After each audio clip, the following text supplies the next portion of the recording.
Pak Anies nih lagi dibilang Pak Anies lewat timnasnya pengen menghapus BUMN dan mengganti dengan koperasi kalau menang. Ya ini sepertinya ada yang perlu diluruskan nih Pak Anies nih. Bahkan sudah diberikan statement sambutan dari yang bersangkutan gitu. Bertanya, kalau BUMN dihapus gimana nanti pegawainya? Gimana jutaan pegawainya? Silakan diluruskan Pak. Ini hoax atau benar nih kira-kira?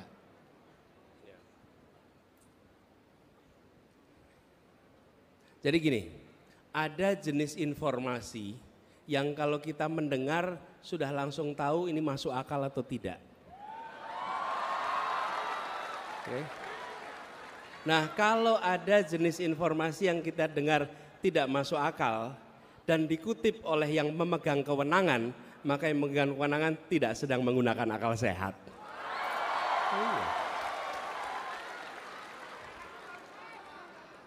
Kan kira-kira mana mungkin BUMN dihapus, mana mungkin.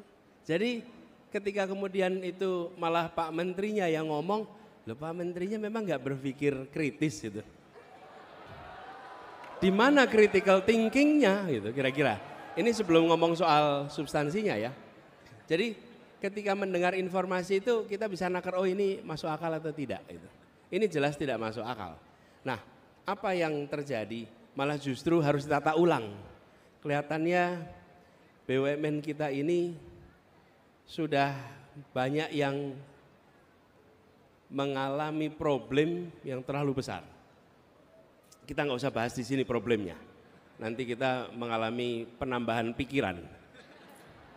Tapi yang saya ingin sampaikan bahwa itu tidak benar, itu fitnah dan fitnah yang tidak masuk akal. Kemudian kami ingin tegaskan, BUMN ke depan adalah BUMN yang menjalankan fungsi negara. Negara itu punya dua tangan. Satu namanya birokrasi, satu namanya korporasi.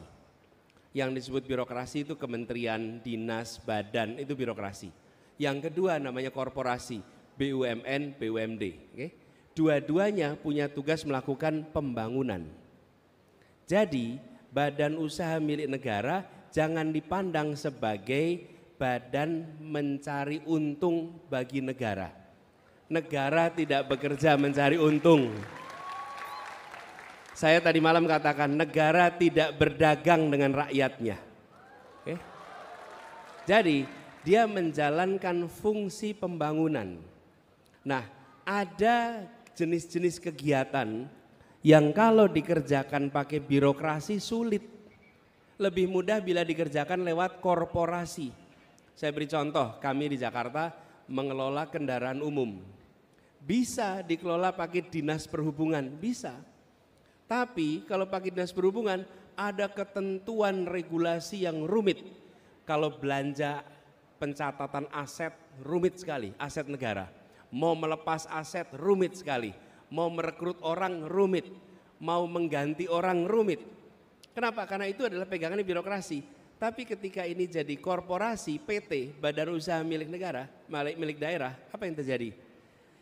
Belanja mudah, membuat kontrak mudah, melakukan rekrutmen dan pemberhentian mudah, ada kelenturan korporasi. Nah ini yang diharapkan ke depan. Jadi kita negara mengandalkan pendapatan dari mana? Satu dari pajak, yang kedua dari pendapatan non pajak dari misalnya sumber daya alam dan lain-lain. Tetapi badan usaha milik negara bukan diarahkan untuk mencari keuntungan, tapi diarahkan untuk menjalankan fungsi pembangunan yang baik kalau punya untung, tapi bukan sebagai prioritas nomor satu. Gitu kira-kira. Baik, jadi sudah dipastikan hoax ya. Aduh, katanya survei tinggi, kok sebar hoax, yang bener aja, rugi dong.